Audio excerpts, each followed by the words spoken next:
Ассалаумағалейкум оқырмандар, қалдарыңыз қалай? Сіздермен бірге кезек сатылымдағы пәтерге келіп тұрмыз. Қаламыздағы көп сұраныстағы райондардың бірі микрорайон Астана 2, 12-ші домнан 4-ші қабаттан 3 бөлмелі пәтеріміз сатылымға шыққалы отыр.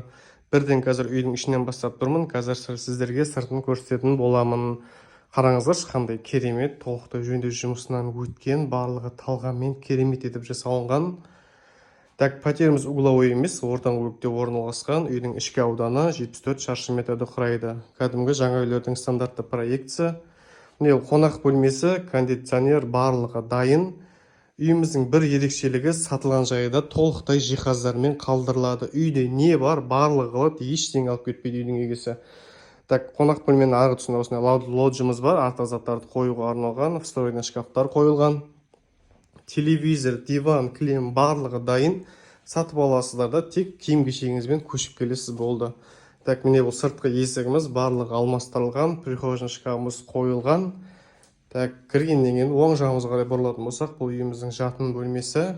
4-ші қабат болғандықтан кішкентай балаларға апасына болмас үшін решеткаларымыз қойылған. Не бұл қараңыздаршы, қандай кең ауқымды етіп жасалған. Былай қарай жүретін болсақ, үйіміздің екінші жатын бөлмесі спальня. Спальняда қалдырылады. Бұл да жаңа, көп қолданылмаған. Былайша айтқанда. Так, осы жатын бөлменің арғы тұсында балконымыз бар, кішігірім ғана. Мына жаңағы терезеден көрініс, мына жерде магазиндерді көруге болады. Енді бұл үй өзіме ұнап тұр, сіздерге де ұнайды деген сенімдемін.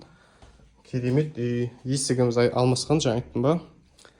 Так, қонақ бөлмені таныстырып шықтым сіздерге. Енді мына тұста екі санитарлық торап, екі бөлек орналасқан. Туалетке де әдемі шкаф қойып қойған, артық заттарды қоюға. Міне тұста үйдің ас бөлмесі. Енді келесі кезекке қарай өтсек, бұл үйіміздің қонақ бөлмесі. Қараңыздар, қандай керемет, күн бетте орналасқан.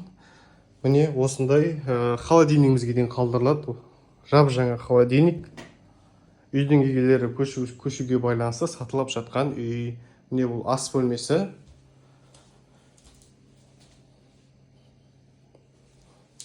Так, сіздерді толықтай таныстырып шықтым деп ойлаймын үйдің ішімен. Енді жүріңіздер үйдің сыртын сіздерге бір көрсетіп жіберейін.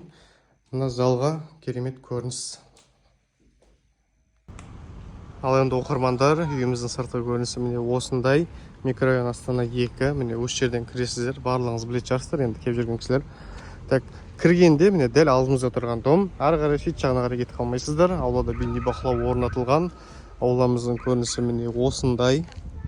Барлығын қарап алыңыздар. Үй 2016 жылғы күйдірілген қыштан соғылған. Осы бірінші подъезде орналасқан үйіміз. Ауланың көрінісі міне осындай керемет. Жақсы райондардың бірі.